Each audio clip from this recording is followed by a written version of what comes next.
Hi, வாங்க ஒரு சாரியில் ஒரு பட்டுப்பாவாடை சட்டை தைச்சிருக்கேன் பாருங்க. இந்த முந்தானியில் வந்து இந்த ஷர்ட் அடிச்சிருக்கிறேன். இதில் வந்து பாதி முந்தானி வந்து ரெண்டாவது மடித்து போட்டு தைக்கும்போது இந்த பாதி தான் இருந்துச்சு. அதுக்கு மேலே பாதிக்கு மேலே இல்லை, ஹைட்டு வேணும்னாங்க. இந்த ஹைட்டில் தான் ஷர்ட்டு வேணும்னாங்க, ஜாக்கெட்டு. அப்போ இந்த சாரியில் இருந்து எடுத்து இந்த மாதிரி ஒரு ஸ்கேலப் டிசைன் மாதிரி ஃப்ரண்ட்லேயும் பேக்லேயும் கொடுத்துட்டு பஃப் ஸ்லீவ் வச்சுருக்கோம் பாருங்கள். பேக்கில் வந்து ஜிப்பு வச்சுருக்கோம். இது வந்து நல்ல நெருக்கமாக இருந்த அந்த முந்தானியை மட்டும் கட் பண்ணிவிட்டு மிக்ஸ் எல்லாமே வச்சு ஃப்ளீட்ஸ் வச்சு அடிச்சிருக்கோம். இது அயன் பண்ணணும். இது வந்து ஒரு சாரியில் தைச்சாதான். இது மாதிரி இன்னும் 3 சாரி வந்திருக்கு. இது வந்து மீஷோலேருந்து ஆர்டர் போட்டு எடுத்து கொடுத்தாங்க.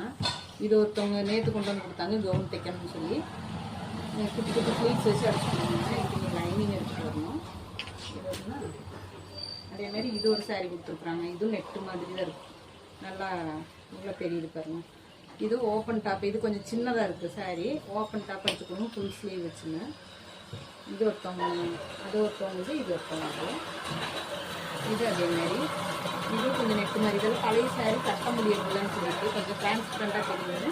இதையும் ஸ்மூத்தாக பண்ணிச்சுக்கணும் அப்படின்னாங்க. இது வந்து முந்தானியில் வந்து நிறைய நெருக்கமாக இந்த ஒர்க் இருக்குது. அதே மேலேயும் கீழே வந்து அப்படியே ஃபுல்லாக குட்டி குட்டி ஃப்ளீட்ஸ் வச்சு அடிச்சு கொடுங்க அப்படின்னாங்க. இது ஒன்று. இது ஒரு சாரீ வந்துருக்குது. இது அதேமாரி தான். இது வந்து முந்தானி வந்து மேல் பார்ட்டுக்கும் ஃப்ரண்ட் பார்ட்டுக்கும் இதுலேயும் அதேமாரி ஃபுல்லாக ஒர்க் இருக்குது. கீழே மட்டும் அது கீழே குட்டி குட்டி ஃப்ளீட்ஸ் வச்சு இதையும் அடிச்சு தர சொல்லியிருக்காங்க. இது வந்து நல்லா பெரிய பெரிய ஃப்ளீட்ஸ் வச்சு அடிச்சு கேட்டிருக்காங்க. இது அடிச்சதுக்கப்புறம் உங்களுக்கு காமிக்கிறேன். பிடிச்சிருந்தா எங்கள் வீடியோவை லைக் பண்ணுங்கள். பாய்.